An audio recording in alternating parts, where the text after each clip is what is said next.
Today we will talk about it how I started earning at the age of 15. So firstly I want to say something that it was not easy. Let me introduce my current self. I am Nitika and I am a 12th grader right now. Okay, so basically like right now I'm 16 but I'll be 17 in few months. So yeah, that's how it is. Without any further ado, let's move on to the topic. It was all started when I was in 10th grade. I am that type of person who can like focus one thing at one time only.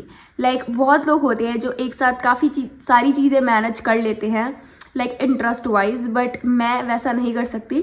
अगर मैं किसी एक चीज़ पर काम कर रही हूँ तो मैं उसी चीज़ पर काम कर सकती हूँ. बेसिकली जब मैं 10th क्लास में थी तब जो मेरे बैचमेट्स थे वो रेगुलर स्कूलिंग कर रहे थे, but I was a one who left school और मैंने प्राइवेट स्कूलिंग स्टार्ट कर दी. जब 10th में मैं अपनी पढ़ाई कर रही थी तब मुझे काफ़ी ज़्यादा प्रॉब्लम फेस हुई because obviously I was from CBSE board and मेरा पूरा सब सिलेबस वगैरह सारी चीज़ें उथल पुथल हो गई, तो बहुत ज़्यादा मुझे प्रॉब्लम हुई थी. ठीक है, बट स्टिल एनी हाउ मैंने मैनेज करा. जब मेरी 10th फिनिश हुई, जब बोर्ड्स वगैरह डन हो गए, उसी बीच I lost my father and my favourite cousin. This was the whole turning point of my story. अभी बहुत लोग बोलते हैं कि भाई इतनी जल्दी क्या ज़रूरत थी ये सारी चीज़ें करने की, आगे तो कहीं ना कहीं करना था ही ना, but you were not in my same shoes. So जब मैंने अपने फेवरेट से फेवरेट, ठीक है, अपने दिल के करीब क्लोज्ड वंस को खोया, उस टाइम पे मैं बहुत ज़्यादा मेंटली वीक हो गई थी, इवन फिजिकली भी वीक हो गई थी. फैमिली में भी वैसा ही माहौल था बिकॉज ऑब्वियसली सब लोग उस चीज़ से सफ़र कर रहे थे. जब मैंने अपने फादर को खोया ना, जब मैंने अपने पापा को खोया, तब मुझे कहीं ना कहीं पता चला कि क्या जगह होती है पापा की हमारी लाइफ में. हम कभी कभी कुछ लोगों को, कुछ चीज़ों को बहुत फॉर ग्रांटेड लेने लग जाते हैं. हम बहुत यूज्ड टू हो जाते हैं कि अरे चलता है, अरे इतना तो होता ही है, बट बिलीव मी नहीं होता. Always feel blessed for what you are having it right now because it was someone's dream. In my current situation of life, life is going normal. But you know what I don't have? Is my father, is my loveliest brother. I wish to tell all of my story. कि मैं कैसे वहाँ से यहाँ तक आई. I want to see their proud faces. But you know what? I cannot achieve that thing.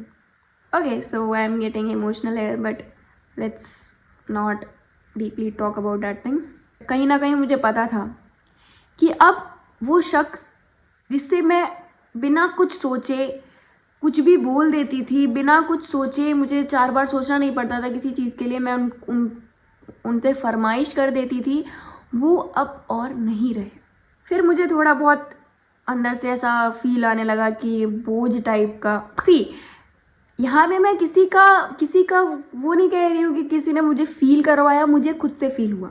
Okay, मुझे खुद से हैवी फील होने लगा कि यार I am not doing anything, और क्या मैं लोग अपने घर वालों पे बोझ बन रही हूँ because they were also suffering a lot. उसके बाद में मैंने कुछ टाइम बाद लाइब्रेरी ज्वाइन कर ली एंड मैंने नीट की प्रिपरेशन स्टार्ट कर दी. अभी आप सोचोगे कि यार इसमें मतलब अर्निंग वाला स्टफ कहाँ से शुरू होगा, तो यहीं से शुरू होगा.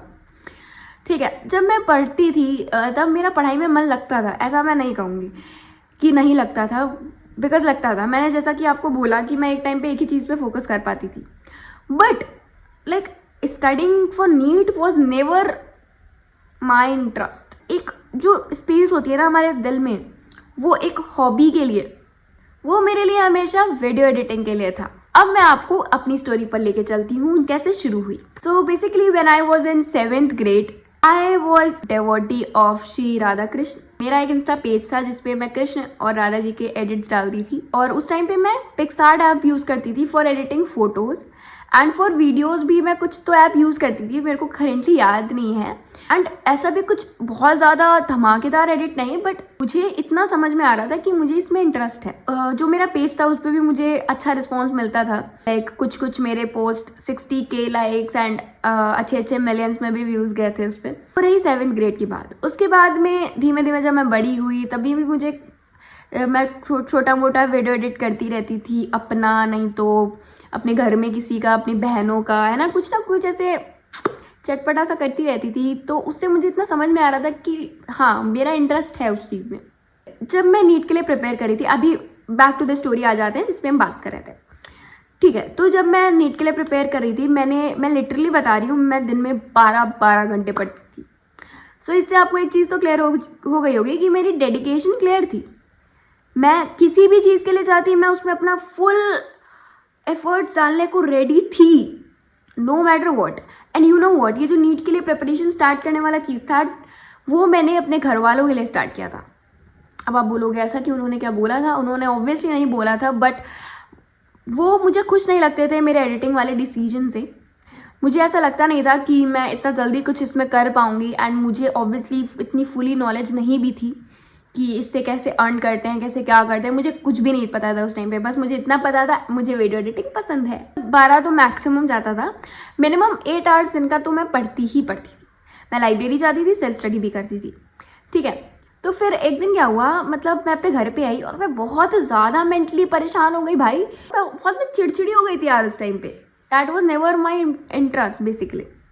और मेरा मन तो मैं लगा रही थी, मन लगाना और किसी चीज़ में मन आना या फिर लगना, दोनों ही अलग चीज़ होती हैं। तो मैं उसमें मन लगा रही थी। मुझे खुद से उतना ज़्यादा कुछ खास इंटरेस्ट तो था नहीं।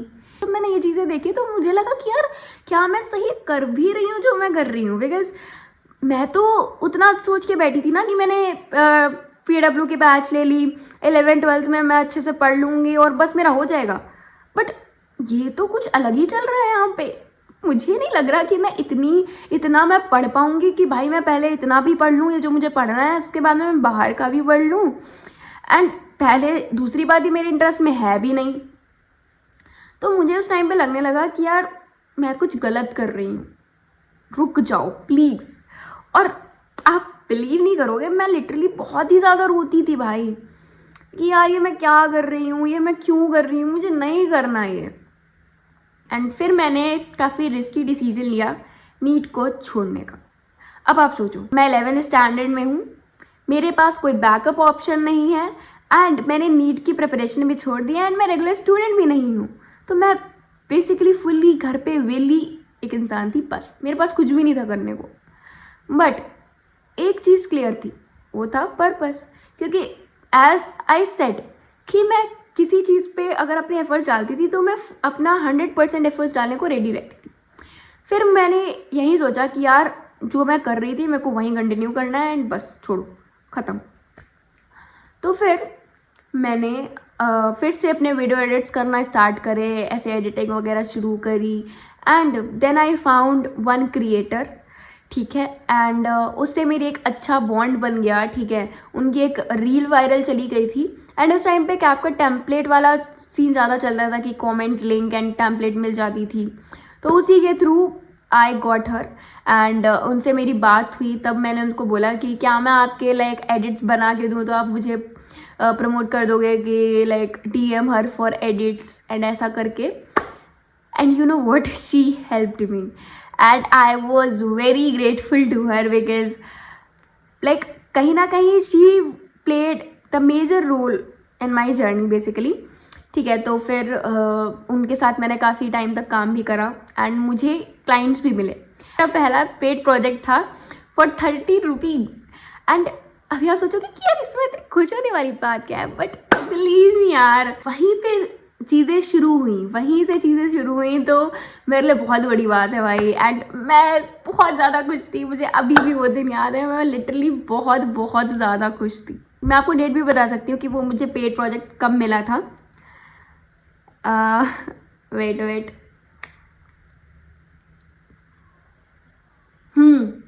दैट वॉज जनवरी 2025। इसमें लिखा है got first income 30 rupees. Like it still feels very unreal. And मैंने ये चीज़ सबको बताई थी घर वालों को कि ऐसा ऐसा हुआ है, and finally I started earning. मतलब मैं इसको ऐसा समझ रही थी कि नहीं ये तो कॉन्टिन्यूसली मेरा चलेगा, बट ऑब्वियसली ऐसा नहीं होता है। वो मुझे पेड प्रोजेक्ट मिला एंड उसके बाद में मुझे लगातार कुछ और भी प्रोजेक्ट्स मिले। तो उस टाइम पे टोटल मैंने ये 30 रुपीज़ वाले प्रोजेक्ट करके 2K रुपीज़ अर्न कर लिए थे। एंड उस टाइम पे मेरा कॉन्फिडेंस यहाँ पे था, मैं सोचती थी तो मैं कुछ भी कर सकती हूँ। बट ऑब्वियसली मैं अभी मेन मार्केट में नहीं उतरी थी, मुझे मेन चीज़ें नहीं पता थी, आई वॉज न्यू भी, ठीक है, मुझे कुछ भी नहीं पता था। बट एक चीज़ पता थी कि हाँ, यही वो है जो मैं करना चाहती हूँ, यही वो है जो मैं बिना थके कर सकती हूँ, बहुत इन्जॉय करते हुए कर सकती हूँ और मुझे मज़ा आ रही है ये करने में।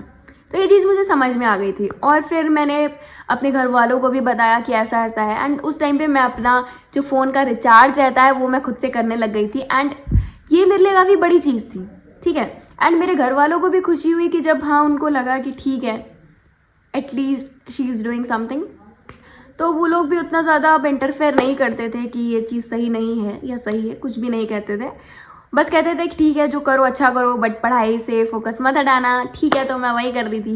ये थी मेरी जर्नी कि मैंने कैसे स्टार्ट करा, कौन कौन से स्ट्रगल्स मुझे फेस करने पड़े, ठीक है।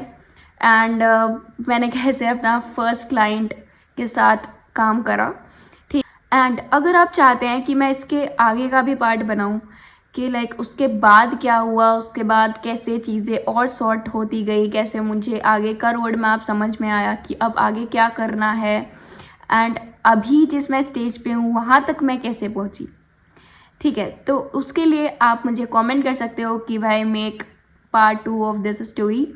मैं ज़रूर उस पर भी वीडियो बनाऊंगी, बट फॉर नाउ ये वीडियो काफ़ी ज़्यादा बड़ी हो गई है तो इसमें हम हर चीज़ के बारे में ऑब्वियसली बात नहीं कर सकते, ठीक है। एंड सच में ये स्टोरी जब मैं आप लोगों के साथ शेयर कर रही थी तब मुझे सारे वो पल याद आ रहे थे यार कि कैसे चीज़ें हुई, एंड माइंड में वो फ्लैशबैक चलने लग रहा था। अभी भी मैं कभी कभी इमोशनल हो जाती हूँ सोचते सोचते कि यार ठीक है वो वक्त था तभी ये वक्त है, ठीक है। हम बहुत अपने स्ट्रगल वाले डेज में परेशान हो जाते हैं और फिर जब हम आगे कुछ उससे कोप अप कर लेते हैं तब हम सोचते हैं यार वो क्या ही था।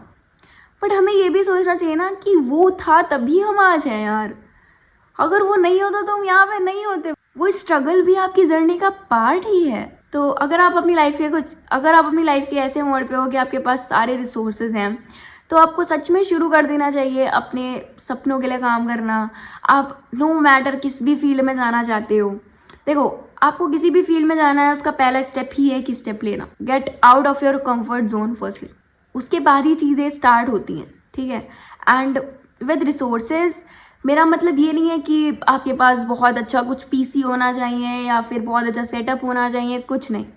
आपके पास फ़ोन है ना जिससे आप ये वीडियो देख रहे हो, believe me that is more than enough. Last में ज़्यादा से ज़्यादा एक चीज़ और बताना चाहूँगी कि जब मैं एडिटिंग स्टार्ट करी थी, ठीक है, जब वो मैंने अपना फर्स्ट क्लाइंट लैंड करा था तब मेरे पास था ये वाला फ़ोन Samsung A15, ठीक है। मैं आपको एक बार दिखा भी देती हूँ, ये फ़ोन था। एंड ये फ़ोन मेरे पापा और मम्मी ने गिफ्ट किया था। But right now I have iPhone 13 जो कि मैंने अपने खुद हार्ड अर्न मनी से बाय करा है एंड जिससे मैं ये वीडियो शूट कर रही हूँ, रिकॉर्ड कर रही हूँ। एंड ये बोलते हुए मुझे काफ़ी ज़्यादा प्राउड फील हुआ। लास्ट में ये बोलना चाहूँगी दोस्तों, keep grinding, take care and good bye.